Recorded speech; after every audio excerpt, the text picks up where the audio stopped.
As we enter more deeply into this Lenten season, having just celebrated the third Sunday in Lent, we of course are coming closer and closer to Easter, the great feast of the Christian year, of the Catholic year. And it's an important time for all of us as Christians, but it's a very important time for another group of us, those who are preparing to be received fully into the church at the Easter Vigil, either through confirmation, full reception, having already been baptized, or those that have yet to been baptized, what will be called catechumens, to be received into the church at the Easter Vigil. And for them, this is a very important time as well, as they get closer and closer to the Vigil and really begin to examine what all this is about and prepare for this great celebration. And unfortunately, this year it's a little abbreviated because of Zoom and all those things, but it's an important time for them and for all of us. The reason I bring this up is because when we introduce ourselves to the candidates for full reception into the church, and when we begin to teach aspects of the faith of them, one of the introductory questions that I always ask is, why are you here? Which is an important question. Or maybe, what are you looking for, to quote John's gospel? Why have you come to be received fully into the Christian faith? And I get all kind of answers, and they're all amazing. I believe that the Catholic Church holds the fullness of the truth of all the faiths. That's a great answer. I believe that in the Eucharistic celebration, we truly receive the body and blood of Jesus Christ. And so I wanted to come to the Catholic Church to participate fully in the Eucharistic ministry. I've come because I think this is an important part in my journey of faith, that I finally arrived at the faith that is really it for me. All these powerful questions, I'm seeking real truth, or all these powerful answers, I'm seeking real truth. And I believe that truth exists in Christianity, and specifically in its fullness in the Catholic faith. Well, as I said, these are all good answers. And as I ask these questions, and please understand, this is nothing against our candidates, because I ponder this myself. As I ask these questions, I have to then again ask myself, why am I Catholic? Well, why am I Christian? And I think the answer that gets lost in translation so much, and I'm including myself in this,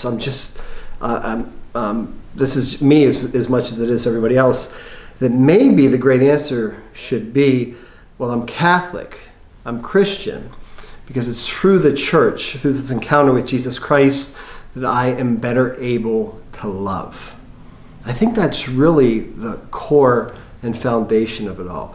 That through the Christian faith, through Catholicism, and through this great encounter with Jesus Christ, I learn, I embrace, and I become what love really means.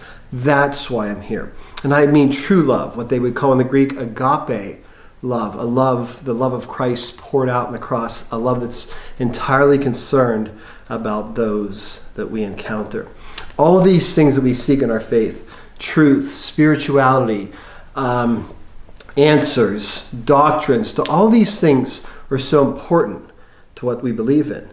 But if our final goal isn't to become a better human being, or to become a human being who loves better, who loves more, then I think the rest of it gets lost in translation. And so maybe the great answer to that question goes something like this. I've come to the Catholic Church, or I've been a Catholic all my life. I've been a Christian all my life because I believe in the Word made flesh who gave his life for us. That God so loved the world, to quote John again, that he gave his only begotten Son. And I want to participate in that kind of love, that most profound of all loves, so that I can share it with those I encounter.